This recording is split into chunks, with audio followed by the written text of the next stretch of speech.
kisah tentang muqaddimah alamah kiamat besar, munculnya Imam Mahdi, dan juga makhluk yang paling jelek yang Allah Subhanahu wa taala ciptakan untuk memfitnah manusia, yang kita kenal di dalam Islam sebagai Dajjal. Ma'asyiral muslimin rahimani wa rahimakumullah. Sebelum saya menceritakan tentang dua manusia yang berbeda ini, suatu ketika Ali radhiyallahu an ketika menjadi khalifah di Kufah, ketika dia berkhutbah, tiba-tiba ada seseorang yang bernama Sa'sa'ah bin Suhan al-Abdi radhiyallahu an bertanya kepada Ali radhiyallahu an. Kata Sa'sa'ah bin Suhan, "Ya Amiral Mu'minin, mata yakhrujad Dajjal?" Wahai Amiral Mu'minin, kira-kira kapan munculnya Dajjal itu? Maka Amirul Mukminin Ali radhiyallahu an beliau mengatakan, "Wahai Sa'sa'ah, engkau bertanya kepadaku sesuatu yang sangat besar, maka akan aku jawab, dan tolong ingat-ingat jawabanku." Maka Ali radhiyallahu an mengatakan, "Idza amatan nasu salawat," apabila manusia sudah mulai meninggalkan salat, "wa adha'ul amanah," apabila manusia sudah melalaikan amanah, "wa kana al-hilmu dha'fa wadh-dhulmu fakhra," dan ketika sifat lemah lembut sudah melemah di hati manusia, kemudian kezaliman semakin menguat dan menjadi sebuah kebanggaan,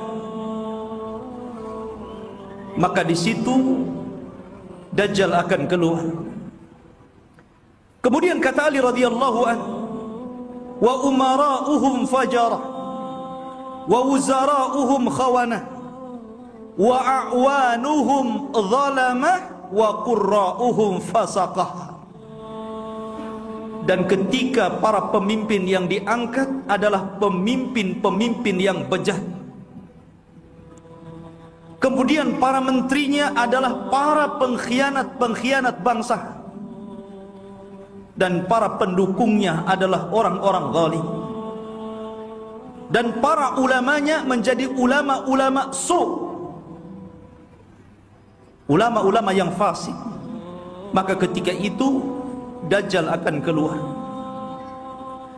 Kemudian Ali radhiyallahu melanjutkan, "Wa dhahara al-jawru wa fasaz zina wa dhahara ar-riba wa quti'atil arham." Dan ketika kezaliman dan kelaliman menyeruak di tengah-tengah bumi ini, kemudian menyebarnya zina, tampaknya riba, dan orang sudah mulai memutuskan silaturrahim, maka itu juga alamat telah dekatnya munculnya Dajjal. Kemudian kata Ali radhiyallahu an, "Wattukhidatil qainat wa syuribatil khumur." Dan ketika manusia sudah mulai memanggil-manggil para penyanyi untuk menyanyi, kemudian khamar diminum secara bebas. Artinya di sini ikhwatu fiddin, maka kalau itu terjadi maka telah dekat kemunculannya. Dan hari ini kita lihat anak-anak kita dicuci otaknya oleh televisi-televisi. Kemudian dibayangkan kalau dia ingin seperti selebritis fulan dan fulana, karena merasa bahwa kalau menjadi artis dan selebritis itu hidupnya senang. Kemudian kata Ali radhiyallahu an, "Wa nuqidatil uhud wa dhuyyatil atama wa tawana an-nas fi salatil jamaah." Kemudian ketika manusia sudah mulai tidak peduli dengan janji, mereka khianati janji-janji. Kemudian sudah lemah, orang lemah untuk melakukan qiyamul lail. Dan hari ini kita lihat ada orang ikhwatu fiddin, dia rela tidur di siang hari hanya untuk nonton bola dunia di malam hari. Bangun dia di malam hari, kopinya sampai 1 ember biar nggak tidur. Dia rela seperti itu ya. Kemudian dan manusia sudah mulai lalai dan malas untuk solat di masjid, tentu bagi laki-laki. Padahal kata Ali radhiyallahu an, perhatikan, wa zakhraful masajid wa tawwalul manabir wa halul masahif. Padahal masjid pada hari ini kita saksikan hampir semua masjid itu tidak ada yang jelek, semua bagus, besar-besar, indah-indah. Tapi kemana orang-orang yang sholat di dalamnya?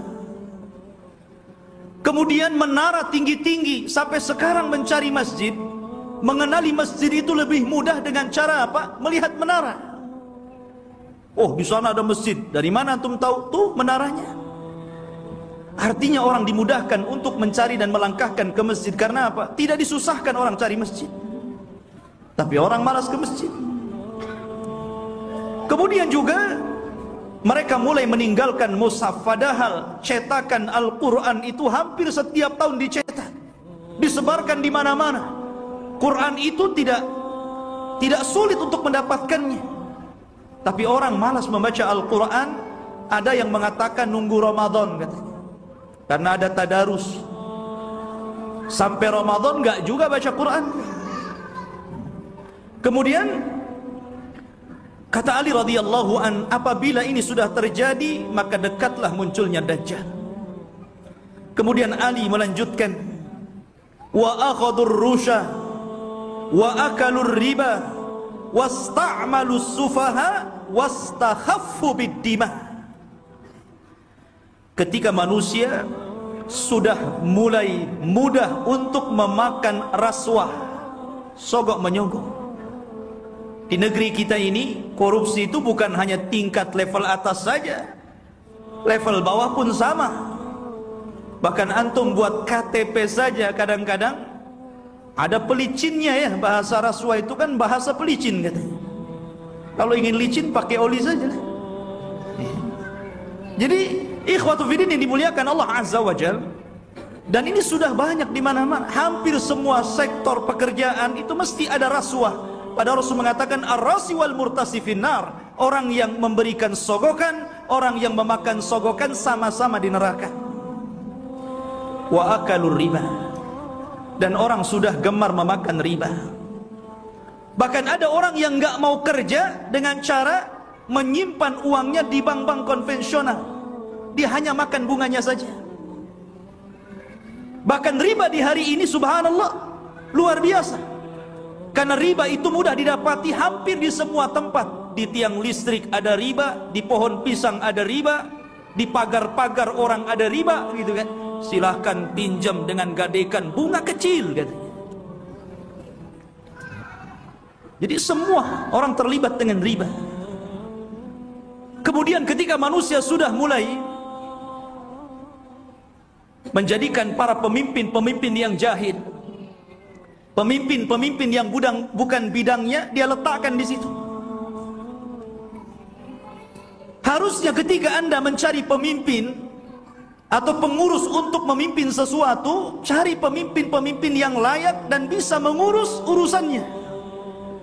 Contoh saja umpamanya, yang paling mudah pesantren ataupun yayasan. Kadang orang-orang mencari pemimpin yang bukan orang-orang ahli agama. Macam mana orang yang bukan ahli agama memimpin pesantren yang notabene di situ diajarkan Al-Quran dan Sunnah? Jadi apa itu pesantren jadinya? Ini okelah pesantren-pesantren. Lah yang lebih dari itu seperti kepala desa, lurah, camat, bupati, sampai kepada presiden. Ketika manusia sudah melalaikan itu, dan mereka juga menganggap remeh persoalan darah. Kalau orang sudah menganggap remeh persoalan darah, ikhwan, maka itu alamat telah dekat keluar Dajjal. Anda bisa saksikan hari ini di medsos, setiap hari kita mendengar ada orang yang membunuh dan ada orang yang dibunuh. Sampai sering saya katakan, orang yang membunuh bingung kenapa bisa membunuh, orang yang dibunuh lebih bingung lagi, kenapa Anda membunuh saya? Apa alasan saya Anda bunuh? Makanya bayi-bayi yang dibuang itu kemudian meninggal dalam kardus, meninggal di solokan, meninggal di tong-tong sampah, meninggal di parit-parit, itu di hadapan Allah akan datang ke hadapan Allah dan mengatakan, wal mau'udatu su'ilat bi ayyi dzambin qutilat. Atas dosa apa kau bunuh aku? Aku ini salah apa? Aku masih kecil, aku tidak mendolimi siapapun, aku masih fitrah, kenapa aku dibunuh? Kemudian kata Ali radhiyallahu anhu, kalau sudah seperti ini, dekatlah munculnya Dajjal. Kemudian kata Ali radhiyallahu anhu, wa ba'ud dina bid dunya. Dan ketika manusia sudah mulai menjual agama dengan murahnya urusan dunia. Ada seorang wanita nikah dengan bule, nikah dengan orang-orang yang di luar daripada agama Islam. Dia rela pindah agama, yang penting rekening saya gendut, kendaraan saya mewah, rumah megah, kos-kosan banyak, dan begitu seterusnya. Kemudian kata Ali radhiyallahu anhu, wattajaratil mar'atu ala zawjiha hirsan ala dunya. Diperhatikan ibu-ibu. Dan ketika kaum wanita mudah untuk meminta cerai kepada suaminya hanya urusan dunia. Saya sering ke pengadilan agama dan saya lihat tingkat perceraian itu luar biasa di Batam. Dan banyak para wanita yang menggugat cerai suaminya hanya gara-gara faktor dunia. Bukan tidak boleh menggugat cerai, kalau ada alasannya silahkan. Tapi kalau urusan dunia, kemudian itu menjadikan seorang istri kurang ajar kepada suami dan meminta cerai begitu saja, apalagi karena ada orang ketiga yang lebih hebat, lebih wah, lebih banyak hartanya, ini sudah lain urusannya. Kemudian kata Ali radhiyallahu an, wa raqibatin nisa 'alal mayasir. Nabi SAW Ali radhiyallahu an meramalkan seperti ini. Tentu beliau mendapatkan informasi dari Nabi. Dan apabila wanita sudah mulai membawa kendaraan sendiri, di zaman Rasul kendaraan pakai kuda, pakai unta, jarang perempuan naik unta kan, paling dibonceng. Makanya di sini Ali tidak mengatakan dan para wanita menaiki al-ibil, unta, tetapi mengatakan al-mayasir, ditujukan kepada kendaraan-kendaraan modern, mobil, motor. Ya, kalau mungkin jaraknya bukan jarak safar, hanya keliling-keliling di Batam, ke pasar. Ini terkadang jarak safar, jarak tempuh yang disunahkan untuk mengqashar dan menjamak sholat pun kita dapati ada perempuan berani loh bawa mobil sendiri tuh. Sudah tidak ada mahram, nekat lagi. Ya. Maka ini juga alamat dekatnya munculnya Dajjal. Kemudian kata Ali radhiyallahu watashabbahna nisa birrijal watashabbahar rijalu bin nisa. Ketika mulai perempuan meniru gaya laki-laki, dan ketika laki-laki sudah memakai atribut-atribut perempuan, maka ini pun telah dekat munculnya Dajjal. Kita saksikan hari ini. Kalau laki-laki cari levis ke pasar, habis tuh diborong perempuan. Kalau laki-laki cari celana jeans gitu kan, habis, nggak ada, diborong sama mbak-mbak katanya. Akhirnya laki-laki terpaksa beli rok, beli pakaian-pakaian perempuan. Artinya seperti ini kan. Anda bisa bayangkan tuh, pakaian laki-laki tapi pakai jilbab gitu kan, ketat, pakai lepis, pakai kaos, tapi jilbaban pula dia ya. Yang laki-lakinya parah lagi, anting-anting itu untuk perempuan dia letakkan tutup botol aqua di sini di kupingnya. Antum tahu? Anak itu lihat ada orang pakai anting-anting laki-laki itu, botol aqua di sini. Ya Allah, ini kan atribut perempuan, kenapa pula dipakai laki-laki? Bahkan yang lebih parah, apa yang disebut dengan LGBT itu sudah mulai melembaga loh di negeri kita ini. Mulai melembaga. Bahkan tahun kebelakang itu saya pernah mendengar informasi sampai mereka membuat fikih LGBT. Anda bisa saksikan tuh, fikih LGBT, bagaimana cara wudunya LGBT, bagaimana cara sholatnya LGBT, bagaimana cara puasa LGBT, dan minta pula kemudian diresmikan supaya majelis ulama itu memberikan mukaddimah. Ini kan sudah gila ini. Mereka nggak tahu bagaimana hukuman kaum Lut. Tidak ada hukuman yang lebih parah yang Allah kirimkan kepada mereka. Hati-hati. Di Batam aja banyak itu. Antum kalau keluar ke jalan-jalan, hati-hati kalau ada yang manggil tuh, bang, LGBT. Ma'asyiral muslimin rahimani wa rahimakumullah. Kemudian wa kana as-salamu bainahum 'alal ma'rifah. Ketika antum mengucapkan salam kepada orang yang antum kenal saja, yang antum nggak kenal nggak antum ucapkan salam. Padahal jelas nih, yang pepasan dengan kita ini pakai songkok, pakai pakaian koko gitu kan, rapi. Kita yakin dia muslim, ya jalan biasa saja. Paling antum itu mengucapkan salam sama yang antum kenal saja. Kalau nampak ada janggutnya, celananya cingkrang, pakai gamis, assalamualaikum. Nah ini sudah tanda-tanda ini. Kemudian kata Ali radhiyallahu an, wa syahida syahidun min ghairi an yustashhad wa halafa min ghairi an yustakhlaf. Ketika manusia sudah mulai berani menjadi saksi padahal dia bukan saksi, bersumpah padahal dia tidak diminta sumpah, anda bisa mendapatkan di pengadilan-pengadilan ini. Ada orang yang saksi itu dijual, dibeli. Kamu jadi saksi bayar sekian, kamu bersumpah saya bayar sekian. Ini banyak sekali yang seperti ini, saksi jualan.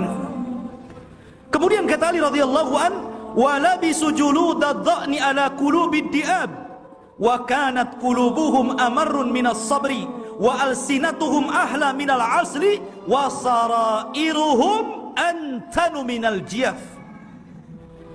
Dan ketika manusia-manusia sudah memakaikan bulu-bulu kambing, kulit-kulit kambing pada hati-hati serigala, padahal hati mereka adalah hati yang beracun, yang tidak pernah sabar. Padahal mulut mereka hanya manis di bibir, tapi tidak sebagaimana hatinya. Dan kehidupan pribadi mereka lebih busuk dibandingkan bangkai, kata Rasul. Nabi SAW ingin menyindir siapa? Kayak Ali radhiyallahu ingin mengisyaratkan kepada manusia siapa? Orang-orang yang hanya menampakkan kebaikan padahal di belakangnya orang ini buruk. Bahasa kitanya pencitraan saja. Biar orang pengenal saya ini baik, saya ini begini, begini dan begitu seterusnya. Dan zaman sekarang subhanallah, nyalon RT saja itu janjinya banyak. Itu baru RT itu. Nanti gang ini kita aspal, nanti solokan ini kita perbaiki. Habis jadi RT wassalam kan begitu. Kemudian wal tumisal fiqhu li ghairi din wa unkiral ma'ruf wa urifal munkar. Dan ketika manusia memberikan kecerdasan mereka bukan kepada urusan agama, ketika itulah maka manusia akan mengingkari yang ma'ruf dan mereka akan cenderung melakukan mungkar. Kan banyak ikhwan, kita sebagai orang tua tentu kita bisa melihat potensi anak. Anak saya ini cerdas, hafalannya mudah, ya.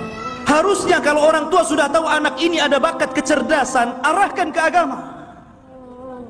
Mumpung mereka masih bisa merekam gitu kan. Kalau sudah tua, susah, ibarat menulis atau mengukir di atas lautan gitu kan, di atas air. Ya nggak mungkin. Tapi kalau mengukir di atas batu sih masih berbekas. Maka dari sini ketika kecerdasan bukan kepada urusan agama, tapi untuk urusan dunia, maka orang pasti akan mengingkari yang ma'ruf dan akan melakukan kemungkaran. Kata Ali, kalau sudah tersusun beberapa masalah ini, maka pasti kedekatan munculnya Dajjal sudah dekat. Fannajatun najah, hati-hati kalian, selamatkan diri-diri kalian dan selamatkan diri-diri kalian. Ikhwatu fiddin yang dimuliakan Allah Subhanahu wa taala. Kita tahu bahwa ketika fitnah sudah menyebar di sana dan di sini, apa yang saya katakan tadi, dan hampir semua yang dikatakan Ali radhiyallahu an berlaku. Dan itu kita saksikan bermunculan setiap hari, dan Anda bisa saksikan di medsos-medsos yang kita lihat setiap hari. Apa yang disebutkan Ali itu bermunculan untuk satu-satu. Lah ketika ini sudah terjadi, maka muqaddimah alamat kiamat besar akan muncul. Apa muqaddimah alamat kiamat besar? Khurujul Mahdi, keluarnya Imam Mahdi. Ini yang kita akan bahas. Ma'asyiral muslimin rahimani wa rahimakumullah. Kita tahu bahwa kemunculan Imam Mahdi dan kemunculan Dajjal itu hampir beriringan. Imam Mahdi dulu, baru kemudian Dajjal. Dan Nabi SAW mengatakan Dajjal tidak mungkin keluar kecuali ala khiffatin minad din wa qillatin minal ilmi. Dajjal tidak mungkin keluar sampai manusia lemah dalam agama dan sedikit pengetahuan tentang Dajjal. Ketika orang sudah tidak berkhutbah lagi menceritakan tentang Dajjal, ketika pengajian-pengajian sudah tidak disinggung lagi tentang bab Dajjal, ketika orang-orang sudah tidak peduli dengan kisah-kisah Dajjal, maka ketika manusia lalai, muncullah makhluk yang jahat ini. Ma'asyiral muslimin rahimani wa rahimakumullah. Pada minggu yang lalu sedikit saya akan ulas sebelum kemunculan Imam Mahdi. Nabi SAW mengatakan Imranu Baitil Maqdis kharabu Yathrib.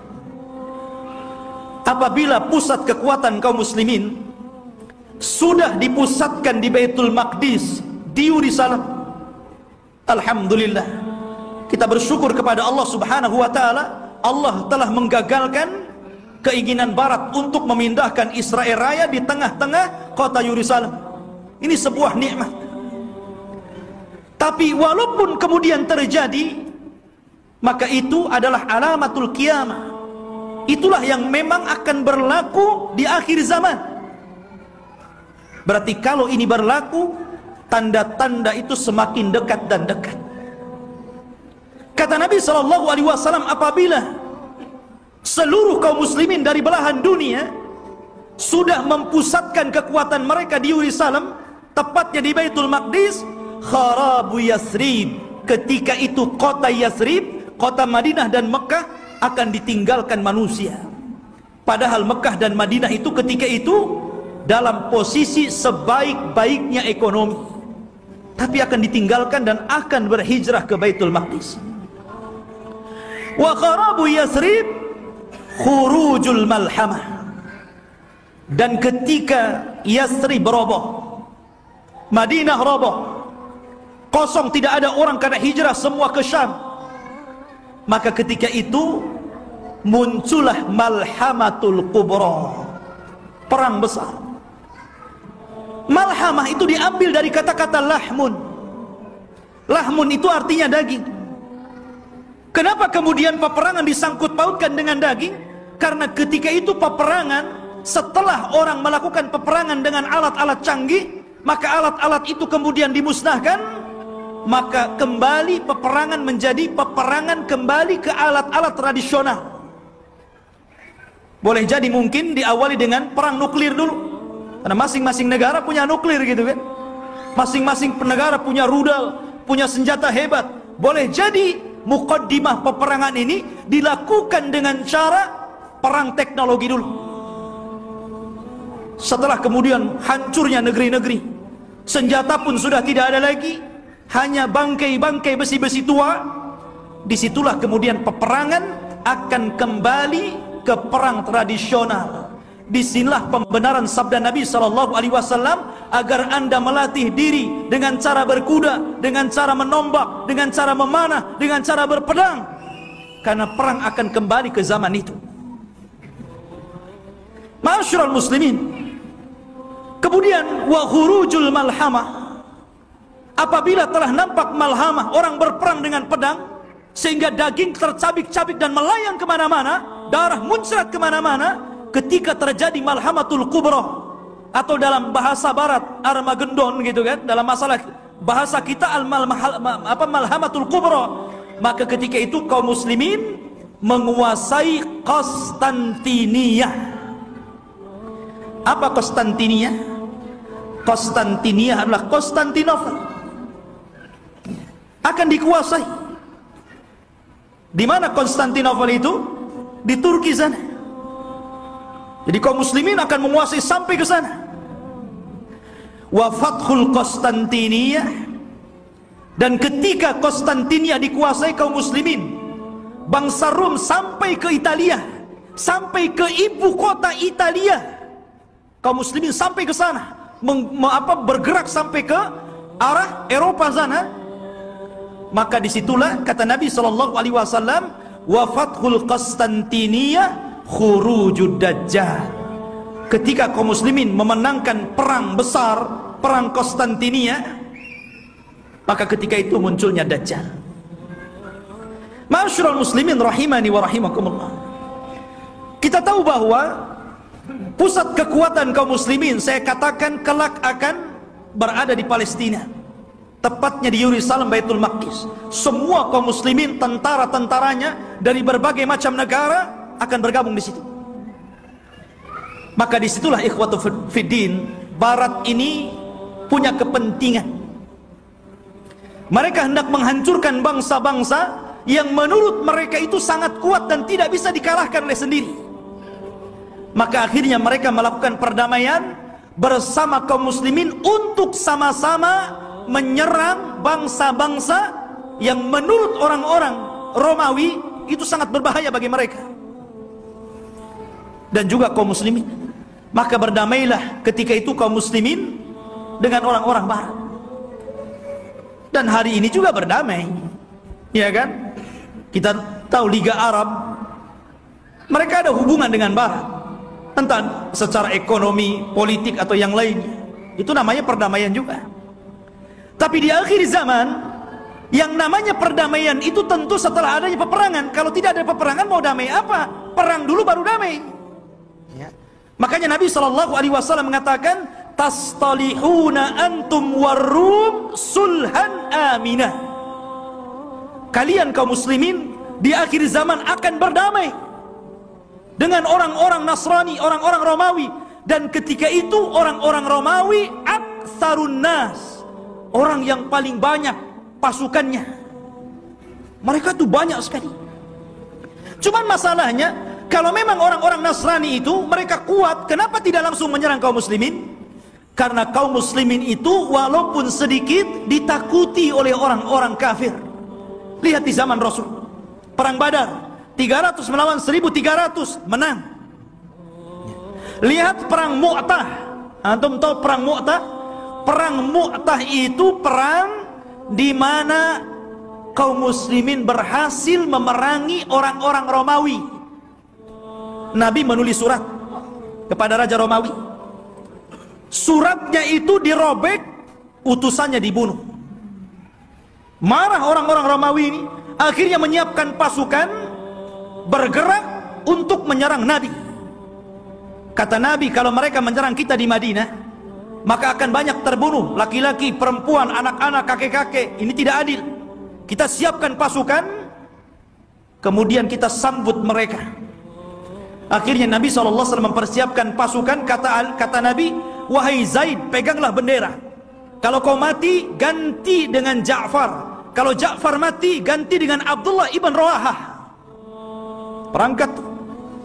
Dan di antara pasukan ada Khalid ibn Walid, tapi tidak dijadikan pemimpin karena baru masuk Islam.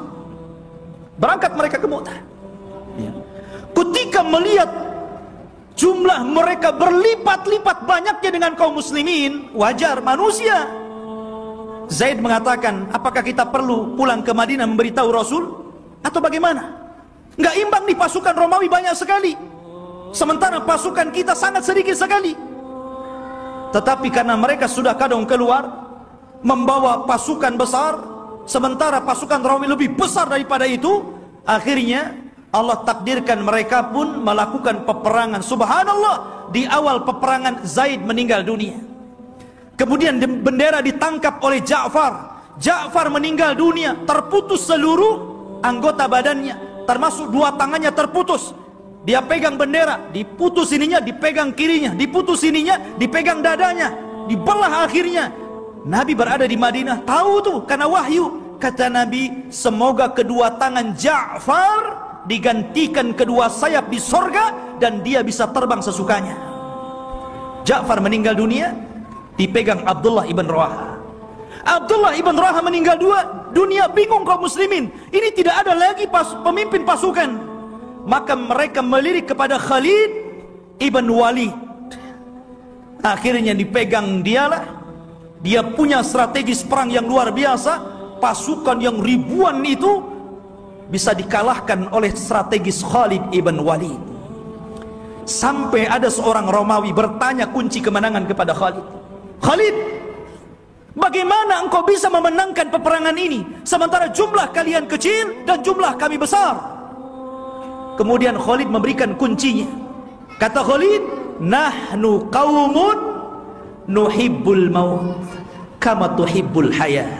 Kami kaum yang cinta kematian sebagaimana kalian cinta kehidupan. Berani mati, itulah kuncinya. Ya. Ma'asyiral muslimin rahimani wa rahimakumullah. Lah, perang ini akan berlaku kelak di akhir zaman. Tetapi orang-orang Islam akan bergabung dan melakukan perdamaian bersama orang-orang Romawi.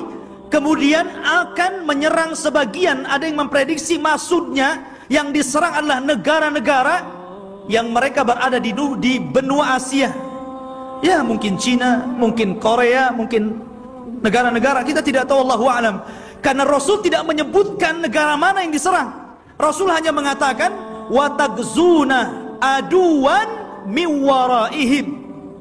Kalian akan berperang dengan musuh dari belakang kalian.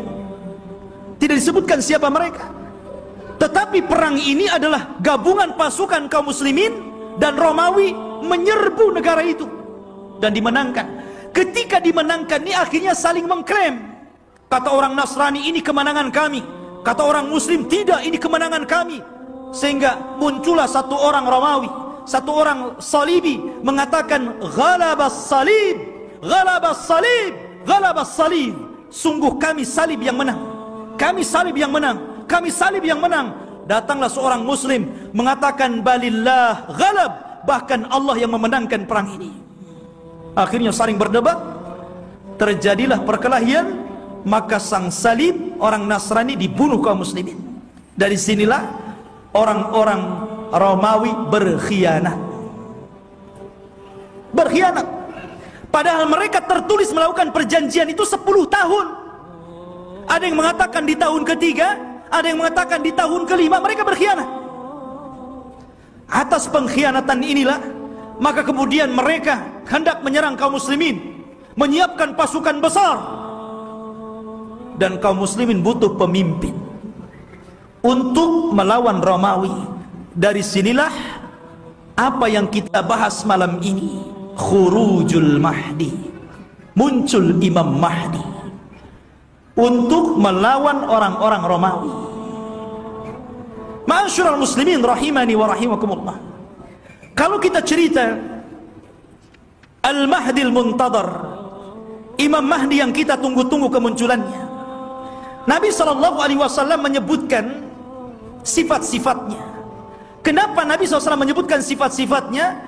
Agar supaya tidak ada orang yang mengaku sebagai Imam Mahdi, karena disebutkan sifat-sifatnya. Anda tidak bisa tahu-tahu saya Imam Mahdi.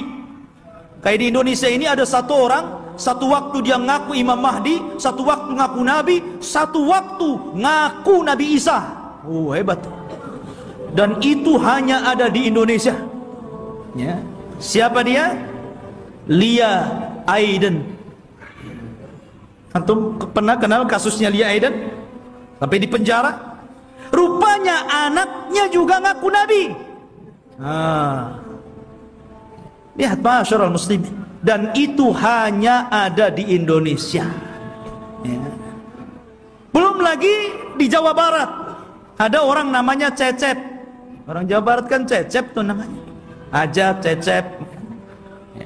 Ngaku nabi juga. Nabi Cecep namanya. Nabi Cecep, subhanallah.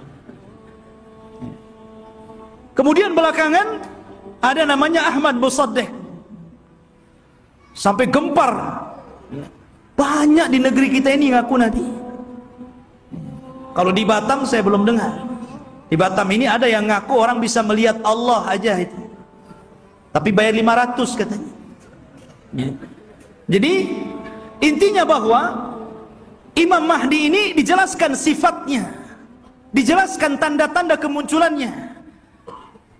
Dan dia disabdakan Nabi SAW, laulam yabqa minad dunya illa yaumun, kalaulah usia dunia ini hanya tinggal 1 hari saja, la tawwalallahu dzalikal yaum, pasti Allah akan lamakan hari itu selama-lamanya, hatta yab'atsa rajulan min ahli baiti, sampai Allah akan utus seorang laki-laki dan dia keturunanku, yuwatiu ismahu bi ismi wa isma abihi bismi abi, di mana nama dia sama dengan namaku Muhammad, bukan Lia.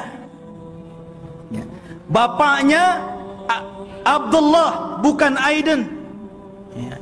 Jadi Muhammad bin Abdillah Al-Hasani, keturunan Hasan, Al-Alawi, keturunan Ali.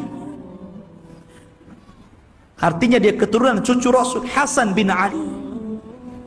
Dan ini Imam Mahdi ahli sunnah. Berbeda dengan Imam Mahdi Syiah. Mereka menganggap Imam Mahdi Syiah itu keturunan Husain. Namanya Muhammad juga, tetapi Muhammad Hasan Al-Ashkari namanya. Katanya waktu kecil disembunyikan di satu tempat di gua di daratan Irak, namanya Sirdab. Jadi ada satu gua Sirdab, di situ ada lubang kecil, kemudian orang ngeker ke dalam gitu kan, dan mengetuk-ngetuk pintunya, ukhruj ya Mahdi, ukhruj ya Mahdi. Itulah orang Syiah. Setiap hari ada yang menggedor-gedor pintu, keluar wahai Mahdi, keluar wahai Mahdi. Yang enggak keluar enggak ada Mahdinya. Ya.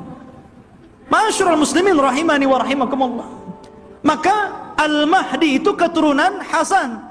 Maka yang disebutkan oleh banyak para ulama, salah satunya Syekhul Islam Ibn Taimiyah, kemudian juga muridnya Al-Imam Ibnul Qayyim rahimahullahu ta'ala, ketika menjelaskan tentang kenapa Imam Mahdi keturunan Hasan, karena Allah memuliakan Hasan ketika dia menyerahkan kekuasaan kepada Muawiyah untuk menjaga darah kaum muslimin, maka keturunannya Allah muliakan akan menjadi imam yang belum sempat dicicipi oleh nenek moyangnya Hasan bin Ali.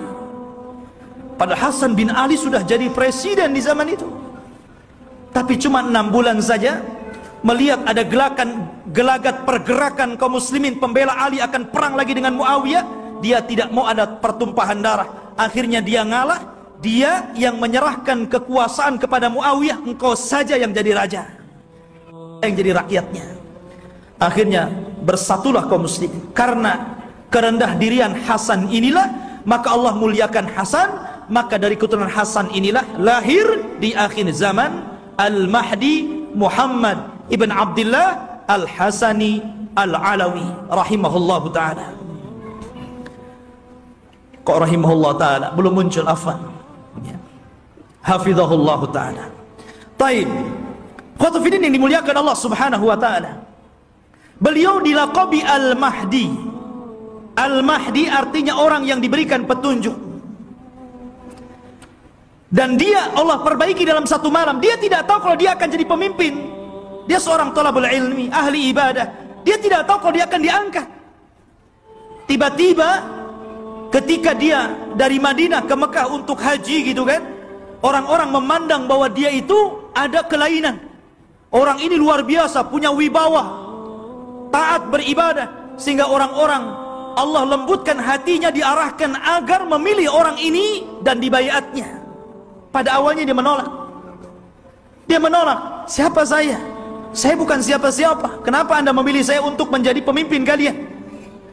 Tapi kemudian dia pun istikharah di malam hari itulah Allah perbaiki dia dalam satu malam.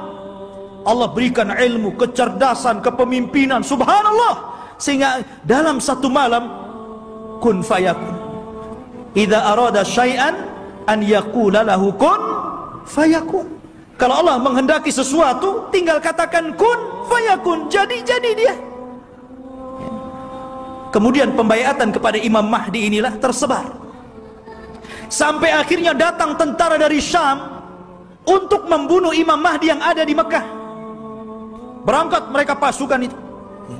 Tapi ketika mereka sampai di Baida antara Mekah dan Madinah, Allah kirimkan gempa yang sangat besar sehingga mewafatkan dan menghancurkan mereka. Kata Nabi SAW, sebelum datang tanda-tanda kiamat akan muncul, maka akan terjadi 3 gempa. Gempa dari arah timur, gempa dari arah barat, dan gempa di Jazirah Arab. Inilah gempa di masa Imam Mahdi, menghancurkan semua pasukan yang akan menyakiti Imam Mahdi, sampai orang yang jalan pun ikut mati, orang yang mau dagang ikut mati. Sehingga Aisyah bertanya kepada Rasul, wahai Rasul, bagaimana orang yang ikut mati yang tidak bersalah dan hendak membunuh Imam Mahdi itu? Kata Nabi SAW, yub'atsu yaumal qiyamah ala niyatihim. Mereka akan dibangkitkan pada hari kiamat sesuai dengan niat mereka. Intinya ikhwatu fiddin, Imam Mahdi ini kemudian dibaiat di depan makam Ibrahim, di depan Ka'bah. Kemudian berangkat dari Mekah ke Madinah dan diikuti oleh pasukan yang sangat besar. Kemudian mereka hijrah ke Syam, bergabung dengan pasukan yang sudah siap tempur melawan orang-orang Romawi. Akhirnya ketika sampai di Syam, mereka membaiat Imam Mahdi, dan disitulah mulai peperangan besar. Perang besar Malhamatul Kubra. Ma'asyiral muslimin rahimani wa rahimakumullah. Dan kita tahu bahwa Imam Mahdi ini berkuasa atau diberikan kekuasaan oleh Allah Subhanahu wa taala tidak lama. Antara 7 sampai 8 tahun saja, ada yang mengatakan sampai 9 tahun. Dan dalam kekuasaan kaum muslimin, Imam Mahdi itu betul-betul membawa perdamaian, keadilan, kesuburan. Bahkan saking adilnya Imam Mahdi, Allah turunkan berkahnya dari langit, karena dia telah berhukum dengan hukum Allah. Kata Allah, walau anna ahlal qura amanu wattaqau lafatahna alaihim barakatim minas sama wal ard. Kalaulah sebuah penduduk, sebuah negeri beriman, bertakwa, maka Allah Subhanahu wa taala akan kirimkan berkah langit dan berkah bumi. Ini terjadi di kekuasaan Imam Mahdi. Kaum muslimin, harta dibagi rata, sehingga tidak ada miskin, tidak ada kaya, semua sama. Imam Mahdi berhukum dengan hukum Allah, dan dia menggunakan khilafah dengan khilafah minhaj nubuwah. Ma'asyiral muslimin rahimani wa rahimakumullah. Lah ketika Imam Mahdi memimpin pasukan ini, kemudian Imam Mahdi berhasil menyerang orang-orang Romawi sampai ke jantung kotanya. Kemana? Ke Itali. Romawi di mana? Di Itali. Jadi bergerak dengan pasukannya sampai menyerbu orang-orang Romawi itu sampai ke jantung kotanya, ke Itali sana. Ketika menang dalam peperangan, para sahabat sudah merasa kaya dengan harta rampasan perang. Karena kalau perang itu ikhwan, kalau musuh kalah kan semua jadi milik kaum muslimin. Tanah milik kaum muslimin, rumah milik kaum muslimin, kendaraan milik kaum muslimin, kaya. Ya. Makanya tidak ada bisnis yang lebih menguntungkan kecuali perang. Kalau menang dapat segalanya. Kalau kalah ya mati lantung. Artinya di sini ikhwatu fiddin yang dimuliakan Allah Azza wa Jalla, maka ketika sudah sampai dimenangkan itu, mereka berada di Eropa, itu berada di Itali. dan dimenangkan kaum muslimin, maka mereka sedang beristirahat di bawah-bawah pohon zaitun sambil menggantungkan pedang-pedang mereka, menunjukkan perang hari itu bukan dengan rudal, bukan dengan nuklir, tapi kembali ke pedang, kembali ke panah, kembali ke tombak, kembali ke kuda, kembali ke unta, persis di zaman Rasul. Disitulah syaitan datang, kemudian berteriak bahwa Dajjal telah muncul di Syam dan membawa pasukan dan akan masuk ke rumah-rumah mereka. Oh, mendengar itu, maka Imam Mahdi mengutus 10 orang yang berkuda. Kata Nabi SAW, aku kenal siapa nama-namanya, aku kenal bagaimana kudanya, dan mereka adalah sebaik-baik penunggang kuda pada hari itu. Itu Rasul yang mengatakan.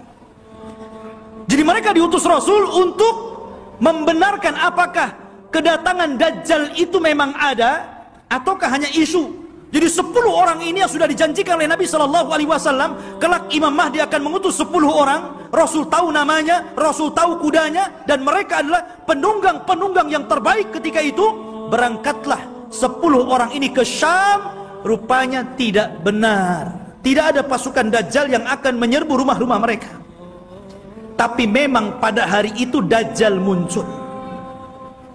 Dajjal muncul pada hari itu, tapi tidak menyerang rumah-rumah mereka. Sehingga mereka bergerak tuh, pasukan kembali ke Syam. Disinilah bermula kisah Dajjal. Bicara tentang Dajjal, ikhwatu fiddin yang dimuliakan Allah Subhanahu wa ta'ala, Dajjal itu adalah makhluk Allah Subhanahu wa ta'ala. Dia bukan Tuhan. Dia adalah keturunan dari Bani Adam, bukan setan, bukan jin, bukan juga iblis. Bahkan dia lebih hebat daripada jin, lebih hebat daripada setan lagi. Tapi dia keturunan Bani Adam. Ma'asyiral muslimin, suatu ketika Nabi SAW mendatangi para sahabat. Sahabat sedang bicara tentang Dajjal. Saking banyaknya Rasul membicarakan tentang Dajjal di khutbah-khutbahnya, di majelis ta'limnya, di perang-perangnya, selalu cerita Dajjal, sehingga sahabat menyangka jangan-jangan Dajjal itu ada di kebun kurma Madinah. Ya. Maka Nabi SAW mendatangi mereka, dan sahabat mengatakan, ya Rasulullah, aktsartal hadis anhu fakhifna hatta dhananna anna ad-dajjal fi atrafin nakhli. Wahai Rasul, kau terlalu banyak menceritakan Dajjal, sehingga kami takut jangan-jangan Dajjal itu sudah ada di kebun kurma. Maka Nabi SAW mengatakan, bukan demikian. Jangan kalian mencelaku karena aku banyak bercerita tentang Dajjal, karena ini fitnah lebih besar daripada harta, lebih besar daripada fitnah anak-anak, lebih besar daripada fitnah peperangan yang menghancurkan negara dan membunuh kaum muslimin. Lebih besar daripada fitnah-fitnah ini semuanya. Kata Nabi SAW, ghairu Dajjal akhwafuni alaikum. Tidak ada yang lebih aku takutkan kepada kalian kecuali fitnah Dajjal. In yakhruju fikum, kalau seandainya Dajjal itu muncul kepada kalian, wa ana hayyun, dan saya masih hidup, fa ana hajiju dunakum, saya yang akan melawannya, saya yang akan berperang dengan dia. Akan tetapi kata Rasul, iyakhruju fikum wa ana mayyitun, kalau Dajjal keluar kepada kalian dan saya sudah mati, fa kullu nafsin dha'iqatul maut, setiap jiwa pasti mati. Kata Nabi SAW, famru'un hajijunya nafsahu, maka setiap orang harus membela dirinya masing-masing, karena tidak ada yang bisa melawan Dajjal kecuali seorang Nabi, maksudnya Nabi Isa. Makanya ketika Nabi SAW mendengar ada di Madinah seorang anak kecil yang Allah berikan keanehan dari ilmu-ilmu jin, namanya Saf, atau dikenal dengan Ibnu Soyyad, anaknya seorang Yahudi. Sifat-sifatnya sama dengan Dajjal yang diceritakan Nabi, anak kecil. Ya. Dan sebagian para sahabat bersumpah bahwa dia Dajjal. Salah satunya Umar ibn Khattab radhiyallahu an, bersumpah dia Dajjal. Dan Rasul membiarkan sumpahnya dan tidak mengingkari. Akhirnya Rasul datang dengan Abu Bakar, dengan Umar, ingin mengecek tentang keberadaan anak kecil namanya Sauf atau disebut dengan Ibnu Sayyadin. Berangkat Rasul, kemudian masuk ke kampung Yahudi. Rupanya betul ada anak kecil yang sedang bermain-main dengan anak-anak yang lainnya. Kemudian Nabi memanggil anak kecil namanya Sauf itu dan mengatakan, "Ya Sauf, atashhadu anni Rasulullah?" Wahai Sauf, apakah engkau bersaksi saya adalah utusan Allah? Anak kecil nengok Nabi. Kemudian dia mengatakan, "Asyhadu annaka nabiyyul ummiyin." Aku bersaksi engkau adalah nabi yang diutus oleh Allah Subhanahu wa taala. Tiba-tiba Sauf berbalik tanya kepada Rasul, "Ya Muhammad, atashhadu anni Rasulullah?" Hei Muhammad, maukah kau bersaksi aku juga utusan Allah? Bayangkan, anak kecil ngomong di hadapan Rasul, mau enggak kau bersaksi saya juga utusan Allah sama dengan kamu? Kata Rasul, "Amantu billahi walir rasul." Aku beriman kepada Allah dan kepada Rasulnya saja. Maka Nabi SAW makin yakin, karena Dajjal itu kemunculannya akan mengaku Nabi dan berakhir mengaku Tuhan. Ya. Maka kemudian kata Nabi SAW, "Ya Sauf, inni khaba'tu laka khaba'an." Wahai Sauf, dalam hatiku, dalam dadaku, aku menyembunyikan beberapa kalimat. Karena ketika itu Rasul baru diturunkan ayat kepadanya, surah kepadanya, namanya Suratul Dukhan. Dan itu para sahabat belum tahu, baru turun kepada Rasul Suratul Dukhan. Makanya Nabi menyembunyikan ayat itu dalam dadanya. Kata Rasul, "Wahai Sauf, wahai Ibnu Sayyad, aku menyembunyikan beberapa kalimat di dadaku. Coba tebak apa?" Kata si Sauf ini memandang dada Rasul. Tiba-tiba dia mengatakan, "Duh, duh." Dia tidak bisa mengatakan dukhan, tapi sudah benar awalnya, karena Rasul menyembunyikan kalimat dukhan, tapi dia tidak sempurna. Dia mengatakan duh, duh, duh. Maka Rasul langsung mengatakan, "Ikhsha falan ta'du wa qadrak." Jelek engkau, celaka engkau, engkau tidak mungkin bisa meneruskan kalimat-kalimat yang ada di dadaku. Tapi dari Rasul makin bingung, jangan-jangan ini betul-betul Dajjal nih. Ya, dia tahu isi hati saya gitu. Anak kecil si Sauf ini. Ya. Akhirnya Rasul pulang. Kemudian pada waktu yang lain dia ajak lagi Umar dan Abu Bakar ingin mengecek lagi keberadaan si Sauf ini. Setelah ketemu dan hendak kemudian diintai dan kembali ingin diuji, tiba-tiba datang ibunya. Melihat ada Rasul sallallahu alaihi wasallam dan ibunya kenal. "Ya Sauf, ataka Muhammadun. Ya Sauf, ataka Muhammadun." Hei Sauf, Muhammad sudah datang di sampingmu. Maka Sauf pun kemudian langsung pergi kemudian di belakang ibunya. Kata Nabi sallallahu alaihi wasallam, "Lau tarakathu latabayyana amruhu." Kalau ibunya ketika itu tidak memanggil-manggil, tentu aku sudah tahu siapa si Sauf ini. Apakah Dajjal atau bukan Dajjal. Tetapi ikhwatu fiddin, kenyataannya si Sauf ini kemudian tumbuh besar dan dia masuk Islam. Tapi dalam hati para sahabat masih ragu masalahnya. Jadi dia sudah tua, masuk Islam, sahabat masih ragu, itu masih ketakutan dengan si Sauf ini Ibnu Sayyad yang sudah besar dan masuk Islam. Jangan-jangan dia Dajjal pura-pura masuk Islam. Jadi suatu ketika Abu Sa'id Al-Khudri radhiyallahu an, ketika Sauf ini hendak berangkat haji dan para sahabat banyak yang sudah berangkat duluan, rupanya Abu Sa'id Al-Khudri ketinggalan dan Sauf atau Ibnu Sayyad yang sudah tua, sudah dewasa gitu kan. Ketika itu Abu Sa'id Al-Khudri karena kecapean kemudian berada di bawah pohon untuk istirahat. Tiba-tiba si Sauf ini baru datang mau haji juga gitu kan. Dan Abu Sa'id Al-Khudri sangat ketakutan dengan Sauf ini, karena Rasul pernah mengatakan dan sebagian para sahabat bersumpah dia Dajjal, itu masalahnya. Tiba-tiba ikut pula di samping Abu Sa'id, ikut duduk di situ. Gemetar Abu Sa'id ini. Ya. Tapi Sauf mengatakan, "Ya Abu Sa'id, aku tahu engkau takut kepada aku. Tapi coba pikirkan wahai Abu Sa'id, Bukankah Dajjal itu tidak punya anak? Aku punya anak. Bukankah Dajjal tidak mungkin masuk Islam? Aku masuk Islam.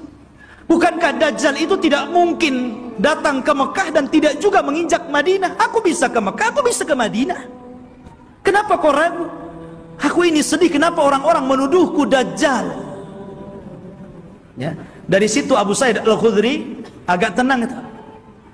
Tetapi Abu Sa'id Al-Khudri menjadi ketakutan di endingnya ketika Ibnu Sayyad atau Saf mengatakan, tetapi ya Aba Sa'id, aku tahu di mana letaknya Dajjal.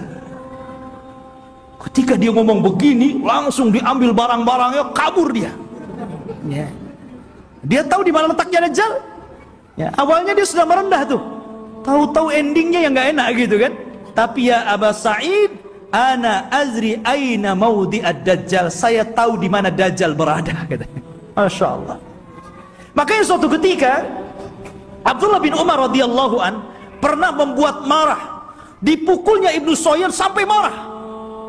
Karena marah Ibnu Sayyad, Ibnu Umar ketakutan, akhirnya lari ke rumah Hafsah. Dia melapor gitu kan, ya Hafsah, saya tadi pukul Saf, Ibnu Sayyad dia marah. Kata Saf, kata saudaranya Hafsah ini, wahai Abdullah bin Umar, kau sudah tahu bagaimana sabda Rasul tentang kemunculan Dajjal. Dajjal tidak mungkin keluar kecuali karena kemarahan yang sangat besar. Hati-hati kamu. Ya.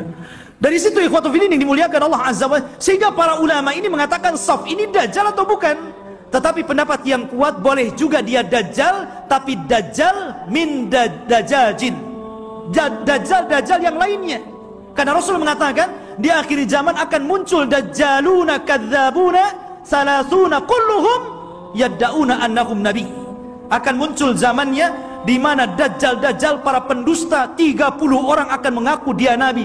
Maka mungkin boleh jadi salah satunya adalah Ibnu Sayyad. Karena Ibnu Sayyad tidak dikisahkan meninggalnya, tiba-tiba dia hilang begitu saja. Ya. Ma'asyiral muslimin, ataupun mungkin dia jasus, mata-matanya Dajjal, kita tidak tahu. Tapi yang jelas Dajjal itu sudah ada. Di zaman Nabi SAW sampai ada kisah yang luar biasa dari seorang sahabat namanya Tamim ibnu Aus Ad-Dari. Tamim ibnu Aus Ad-Dari ini masuk Islam belakangan, 2 tahun sebelum wafatnya Rasul. Di tahun ke-9 Hijriah dia baru masuk Islam. Dan dia seorang pelaut. Jadi suatu ketika Tamim Ad-Dari ini banyak berjasa juga dalam Islam, walaupun dia tidak lama berjumpa dengan Rasul, tapi dia orang yang menerangi masjidnya Rasul dengan pengalamannya, dan dia pula yang membuat mimbar Rasul. Ini Tamim ibnu Aus Ad-Dari. Ya. Jadi suatu ketika sebelum dia masuk Islam, dia berlayar ke lautan. Tidak tahu di laut mana, karena kemunculan Dajjal itu tidak jelas. Cuman Rasul mengatakan dari arah timur kota Madinah. Ketika Rasul, apakah di laut Syam? Tidak. Apakah di laut Yaman? Tidak. Lalu di mana? Dari timur Madinah. Dari timur Madinah yang mungkin mengarah ke Irak, ke Iran begitu kan. Karena Dajjal juga akan muncul di situ. Jadi Tamim ibnu Aus Ad-Dari ini berlayar. Tiba-tiba diombang-ambingkan dengan 30 awaknya. Kemudian terdampar di satu tempat, semuanya hutan belantara. Ada yang mengatakan di laut Yaman. Jadi ketika dia merasa, ini saya sudah mati atau belum? Rupanya belum mati. Maka dengan pasukannya masuk ke dalam hutan. Di tengah hutan dia mendapatkan satu binatang, subhanallah, nggak tahu belakang, nggak tahu depan, karena buluan semuanya, berbulu dari atas ke bawah. Dan itu makhluk yang pertama kali dijumpai oleh Tamim Ad-Dari. Gimana nggak takut? Nggak pernah melihat makhluk seperti itu. Maka dengan ketakutannya dia mengatakan, siapa kamu? Ya. Kata Tamim Ad-Dari, kaget loh, ini binatang tak bisa ngomong. Ya, dia mengatakan kami dari Arab. Terus balik nanya, siapa kamu? Ana jassasa. Jassasa itu artinya jasus, mata-mata. Maksudnya mata-matanya. Ya. Maka kemudian siapa jassasa? Jassasa tidak mengatakan. Jassasa hanya mengatakan, engkau sudah ditunggu orang. Dia sudah lama bertahun-tahun mencari kabar, ternyata orang yang ditunggu sudah datang. Datanglah kau ke salah satu gubuk atau rumah besar yang ada di tengah hutan. Kau temui dia. Dia sudah lama menunggu kalian. Berangkatlah Tamim dan 30 awaknya ke tempat yang diisyaratkan makhluk tadi. Rupanya ada. Masuk ke dalam rumah, ada orang yang diborgol tangannya, diborgol kakinya, diborgol lehernya. Tiba-tiba mengatakan kepada orang ini, dari mana kalian? Maka Tamim dengan ketakutan mengatakan, nahnu minal Arab, kami dari Arab. Ha, kalian dari Arab? Taib, saya akan bertanya kepada kalian, bagaimana kondisi kebun kurma Baisan? Kebun kurma Baisan, ma'ruf, kurmanya dulu sangat luar biasa. Kata Imam Madari, subhanallah, kebun kurma Baisan itu kebun kurma yang kualitasnya tinggi, berbuah terus, tidak pernah nggak berbuah, saking suburnya. Maka Rasul mengatakan sebentar lagi tidak ada kurmanya. Kata para peneliti, hampir sudah 100 tahun yang silam dari sekarang ini sudah tidak berbuah lagi kurma-kurma yang ada di Baisan itu. Kemudian kata orang ini mengatakan, bagaimana kabar tentang telaga yang ada di Tobariyah, telaga Tobariyah. Dan telaga Tobariyah itu telaga yang dijadikan orang-orang Israel untuk diambil air minum bersih mereka. Apakah nyusut atau tidak? Kata dia, oh masih banyak airnya. Dan katanya hari ini, saya baca di Google itu, ya bisa percaya bisa tidak Google, kalau ingin yakin antum ke sana saja ke Israel. Ya. Katanya sudah surut hampir 30-40% airnya. Artinya apa yang dikatakan orang ini menjadi sebuah kenyataan. Kemudian kata orang ini mengatakan, bagaimana kabarnya Ainuz Zughar? Ainuz Zughar, mata air Zughar itu mata air bersih yang biasa diambil minum dan untuk perairan ladang, dan itu berdekatan dengan Bahrul Mayyit, ya, dengan laut mati. Laut mati yang dulu kaum Lut diadab, kemudian ditimpakan dan sekarang jadi laut mati. Lah, Ainuz Zughar itu ada di sekitar itu. Kata orang ini, apakah masih berair? Ya, masih berair. Para petani masih ngambil airnya. Orang-orang masih minum di situ. Kata orang ini, sebentar lagi akan kering. Kemudian orang ini bertanya, apakah sudah tampak Nabi utusan Allah, Nabi Arab? Kata Tamim Ad-Dari, dia sudah sampai di Madinah, berhijrah dari Mekah. Apakah orang-orang membenarkan dan mendustakan? Iya, ada yang membenarkan, ada yang mendustakan. Kata Dajjal, sebaik-baik manusia adalah orang yang mengikuti dia. Dajjal saja nyuruh kita ikut Nabi, ya. Dia mengatakan apa? Sebaik-baik orang adalah ikut dia. Dajjal itu, ya. Sekarang yang bukan Dajjal tidak mau ikut Nabi, nggak mau juga nyuruh orang ikut sunnah Nabi. Ada orang ikut sunnah Nabi dikatakan Wahabi, ya kan? Ma'asyiral muslimin rahimani wa rahimakumullah. Maka kemudian Tamim Ad-Dari ketakutan, nggak mau lagi berdialog banyak-banyak, gitu kan? Dia langsung pergi pulang, cari jalan keluar. Allah takdirkan sampailah dia ke Madinah tepat pada tahun 9 Hijriah. Kemudian masuk Islam. Disitulah dia bercerita tentang pertemuan dia dengan makhluk yang aneh itu. Kata Nabi, tahukah kamu, manusia yang kau temui itu adalah Dajjal. Artinya sudah pernah ditemui salah seorang sahabat. Dan inilah satu-satunya kisah dari sahabat yang diriwayatkan Rasul, kemudian diriwayatkan kepada para sahabatnya. Rasul tidak pernah mengambil riwayat dari para sahabat. Yang ada sahabat meriwayatkan dari Nabi. Ini tidak, Nabi meriwayatkan dari sahabat, kemudian diriwayatkan ke sahabat yang lainnya. Satu-satunya sahabat yang diambil riwayatnya adalah Tamim Ad-Dari. Karena Rasul kan tidak punya, apalagi Tamim Ad-Dari seorang Nasrani sebelumnya, ya. Maka dari situ ikhwatu fiddin, kata Nabi SAW di hadapan para sahabatnya, dia bercerita sambil bawa tongkat. Maka Nabi SAW mengatakan, kelak Dajjal itu akan sampai ke sini. Maksudnya Madinah dan Mekah, tapi dia tidak akan bisa masuk. Dajjal itu hanya bisa yatarakab, hanya bisa mengintip di balik bukit Uhud. Karena seluruh kota Madinah dan Mekah akan dipagari malaikat, di tangannya pedang-pedang yang siap untuk membunuh Dajjal. Dajjal ketakutan. Dia hanya bisa melihat dari atas bukit Uhud. Dilihatnya Masjid Nabawi, tepatnya kuburan Nabi, bercahaya warna putih. Kemudian Dajjal mengatakan, hada qasrul abiyad, hada qasru Ahmad. Inilah istananya Muhammad, inilah istana putih. Dan subhanallah, apa yang dikatakan Dajjal menjadi sebuah kenyataan. Kalau antum umroh atau Allah takdirkan antum haji gitu kan, cobalah antum melihat Masjid Nabawi di malam hari dari kejauhan. Naiklah ke Bukit Uhud gitu kan, antum lihat Masjid Nabawi, tepatnya kuburan Rasul, maka akan dilihat ada cahaya putih. Dari tempat itu ada cahaya putih yang ke atas, membenarkan apa yang dikatakan Dajjal. Dan Dajjal tidak akan sanggup masuk ke kota ini, maksudnya kota Madinah, sambil memukul-mukul, hadhihi tayyibah, hadhihi tayyibah, hadhihi tayyibah, kata Rasul. Inilah negeri yang disucikan, inilah negeri yang disucikan, inilah negeri yang disucikan. Dajjal tidak mungkin masuk ke negeri ini, Mekah dan Madinah.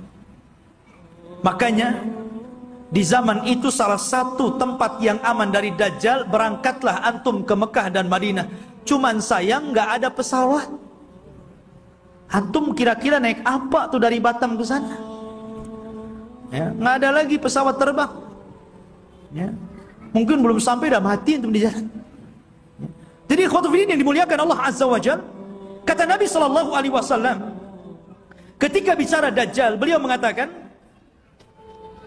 sesungguhnya ayyuhan nas, innaha lam takun fitnatun ala wajhil ardi mundu dhara Allahu dzurriyyata Adam a'zam min fitnatid Dajjal, wa inna Allah lam yab'ats nabiyyan illa hadzara ummatahu Dajjal wa ana akhirul anbiya wa antum akhirul umam.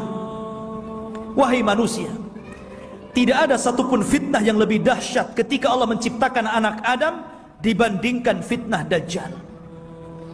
Karena andailah seluruh dukun-dukun yang ada di dunia dikumpulkan, kemudian melakukan kontes sihir, maka sihir mereka jauh di bawah sihir Dajjal. Nggak ada dukun, walaupun satu dunia melawan Dajjal, nggak akan bisa dilawan. Sihirnya luar biasa. Ya, itu dukun tuh memang luar biasa sihirnya. Diberikan oleh Allah Azza wa Jalla kekuatan sehingga orang mudah untuk percaya bahwa dia Tuhan kita, itu masalahnya. Kalau tukang sihir itu kan ma'ruf di zaman Nabi Musa. Justru ketika Nabi Musa menampakkan mukjizatnya, semua tukang sihir beriman kepada Musa, walaupun belakangan dibunuh semua oleh Fir'aun. Tapi mereka orang yang dimasukkan ke dalam sorga padahal tidak pernah sujud kepada Allah sedikit pun, karena beriman kepada Musa. Ya. Lah kata Nabi SAW, sejak zaman Adam dilahirkan dan anak cucunya sampai hari ini, tidak ada fitnah yang lebih besar daripada fitnah Dajjal. Dan tidak ada satupun Nabi yang Allah utus kecuali memperingatkan umatnya tentang kemunculan Dajjal. Nabi Syuaib memperingatkan umatnya tentang kemunculan Dajjal.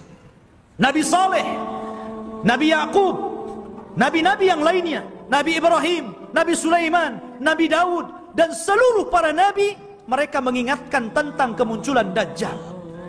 Kalau seluruh para Nabi dan Rasul mengingatkan akan kemunculan Dajjal, termasuk juga Nabi kita Muhammad SAW, maka cukuplah ini bukti bahwa fitnah Dajjal itu sangat dahsyat, karena seluruh para Nabi memperingatkannya.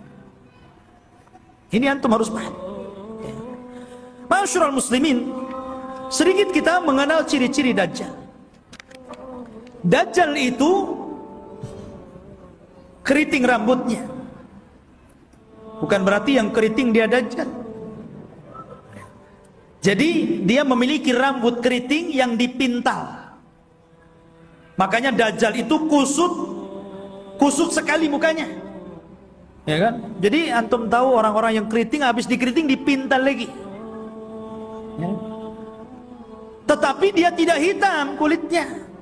Biasanya kan yang kriwal, yang dipintal-pintal itu kan kebanggaan orang-orang yang berkulit hitam kan? Dajjal tidak, kulitnya putih. Ada yang mengatakan kemerah-merahan. Jadi memang dia putih, tapi kusut. Ya.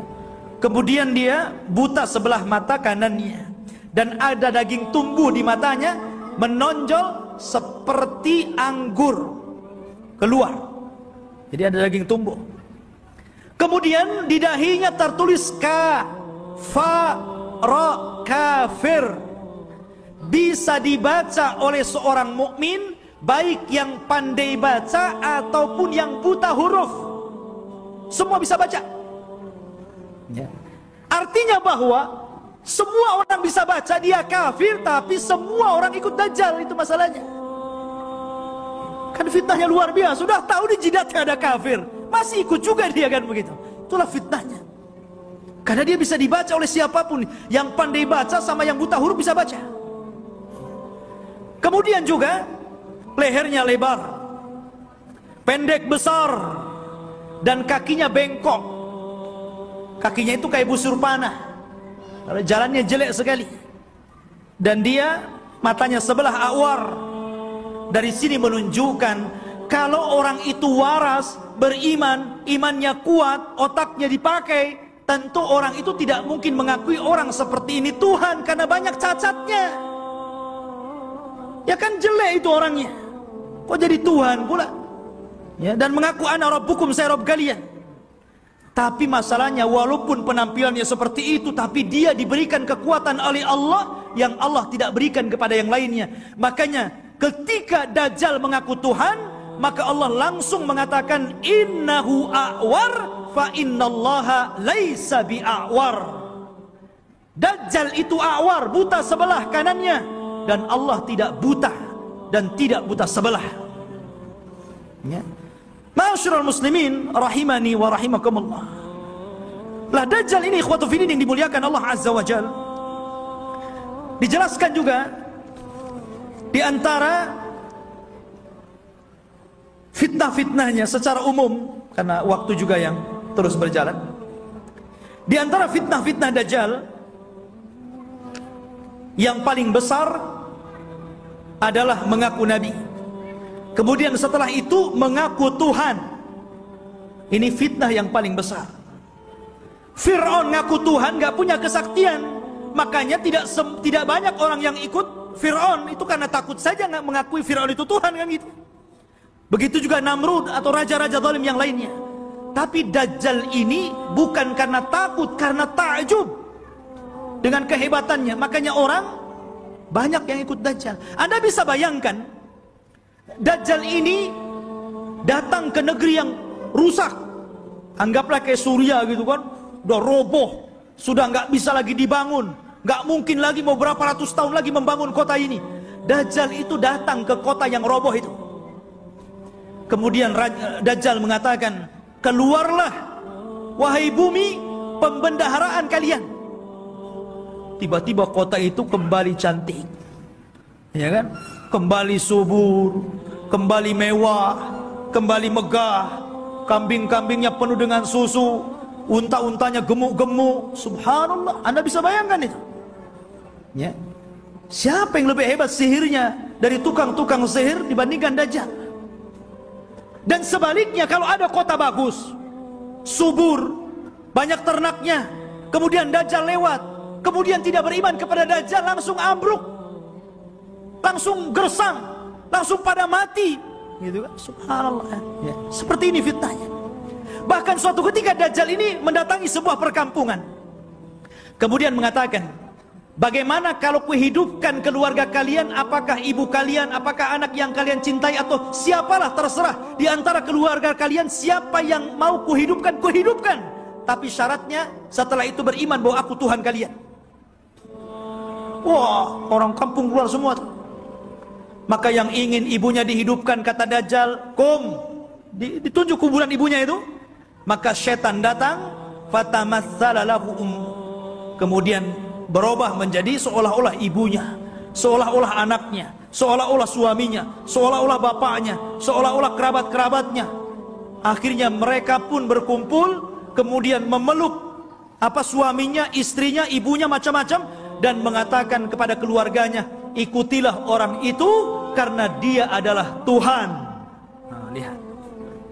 Seperti itu, nggak ada tukang sihir yang bisa kayak gini, kecuali Dajjal. Ya. Sampai suatu ketika dia hendak mendatangi Mekah dan Madinah, Dajjal memukulkan kakinya beberapa kali, pukulan terjadi gempa. Akhirnya seluruh orang kafir dan munafik yang ada dalam Madinah keluar semuanya. Ketika itu ada anak muda yang kuat imannya menantang Dajjal. Dia cari Dajjal di kerumunan pasukannya yang diikuti 70 orang-orang Asfahan, Yahudi Asfahan. Dan mereka menggunakan selendang-selendang yang hari ini orang-orang Yahudi memakainya, toyalis. Selendang yang dipakai di bahu-bahu mereka itu, toyalis namanya. Ya. Lah kemudian anak muda ini ditangkap oleh tentara Dajjal. Kemudian ditanya, mau kemana mau kamu? Saya mau ketemu rajamu Dajjal. Di mana dia? Akhirnya dihadapkan. Kemudian Dajjal memerintahkan pasukannya untuk memukuli. Habis dipukuli dihadapkan kepada Dajjal. Kemudian Dajjal memerintahkan algojonya untuk menggergaji. Digergaji jadi dua tuh. Dari atas kepala pertengahannya sampai ke muka sampai ke belah jadi dua. Habis belah jadi dua, Dajjal berjalan di tengah-tengahnya. Kemudian mengatakan kepada pengikutnya, kalau aku hidupkan dia, makin yakin engkau dengan aku bahwa aku Tuhan kalian. Semua mengatakan, ya engkau Tuhan kami. Maka Dajjal mengatakan, kum. Akhirnya jadi satu lagi itu tubuhnya, ya, kayak punya ilmu rawa rontek, ya, jadi satu itu, ya. Kemudian setelah itu Dajjal sudah menghidupkan lagi. Semua orang berteriak, antal ilah, engkau adalah Tuhan. Maka Dajjal mengatakan kepada anak muda ini, maukah engkau bersaksi bahwa saya adalah Tuhan kalian? Maka anak muda ini ternyata tidak mengatakan, saya semakin yakin anta dajjalul kadzdzab. Saya semakin yakin engkau itu Dajjal, pendusta yang disabdakan Rasul sallallahu alaihi wasallam. Oh, marah Dajjal. Akhirnya Dajjal mengambil pisau dan hendak membunuhnya, tapi tidak bisa karena takut kelemahannya diketahui orang-orang. Akhirnya dia pegang tubuhnya dan dilemparkan ke dalam api. Tapi anak muda ini sempat berteriak, engkau tidak akan bisa membunuh kecuali diriku, yang lain tidak bisa. Ya. Ma'asyiral muslimin rahimani wa rahimakumullah. Dari sini menunjukkan bahwa luar biasa Dajjal ini. Lah Dajjal ini akan memimpin pasukan besar. Makanya orang-orang Yahudi mereka bermimpi kalau terbentuk Haikal Sulaiman dan robohnya Masjidil Aqsa, kemudian berkumpulnya pasukan, mereka mengatakan, kami sedang menunggu Mesius kami.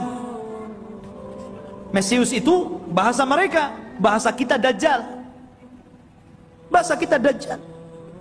Makanya kalau kita melihat simbol Zionis itu kan gambar mata gitu. Walaupun Zionis itu sudah tidak asli lagi Yahudi, karena Zionis itu tidak berpegang dengan Taurat, tapi berpegang dengan Talmud.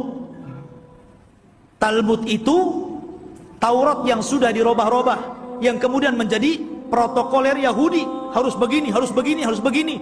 Itu Talmud, bukan Taurat. Mereka mengklaim saja Taurat, lahirlah agama Zionis ini.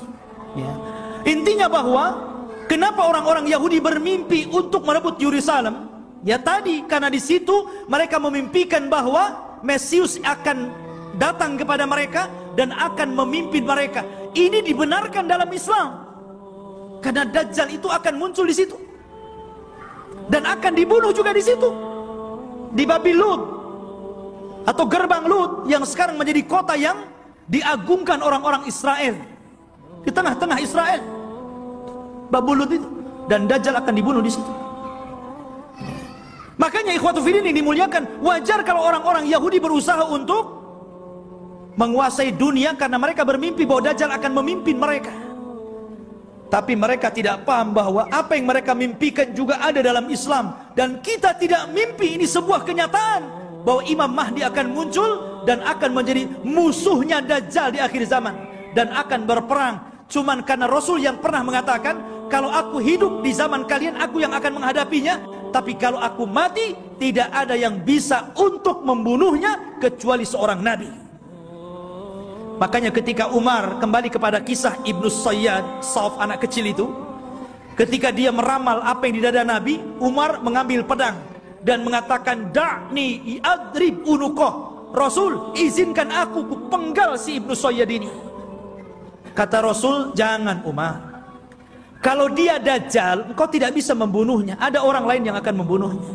Tapi kalau dia bukan Dajjal, fala hajata laka biqatli, tidak ada hajat engkau membunuhnya, ngapain, biarkan saja dia. Ya. Artinya di sini bahwa terjadinya peperangan pasukan Imam Mahdi dengan Dajjal ini tidak seimbang. Karena Dajjal ini pasukannya banyak, bukan pasukan Yahudi Asfahan yang 70.000 saja, tapi akan diikuti oleh tentara-tentara yang sifat-sifatnya persis seperti tentara Mongol. Belum lagi para wanita, belum lagi pasukan-pasukan yang lainnya. Sehingga Imam Mahdi terdesak sampai akhirnya sembunyi di Bukit Saina, di Bukit Tur, berhari-hari, berbulan-bulan sampai habis bekalnya. Ketika pasukan sudah putus asa dan mengatakan, wahai imam, kalau kami terus di sini kami mati kelaparan, berarti mati kita mati konyol. Ya, bagaimana kalau kita besok bergerak, kita lawan saja, apa yang terjadi terjadilah. Kan begitu. Akhirnya kemudian Imam Mahdi sepakat dengan pasukannya, setelah sholat subuh mereka siap bergerak, apapun yang akan terjadi tetap perang bersama Dajjal. Rupanya Allah takdirkan, disitulah langit digelapkan. Setelah langit digelapkan, tiba-tiba ada cahaya, rupanya dari 2 malaikat yang mengapit seseorang yang nafasnya bisa membunuh sejarak sekian dan sekian kalau dihirup orang kafir.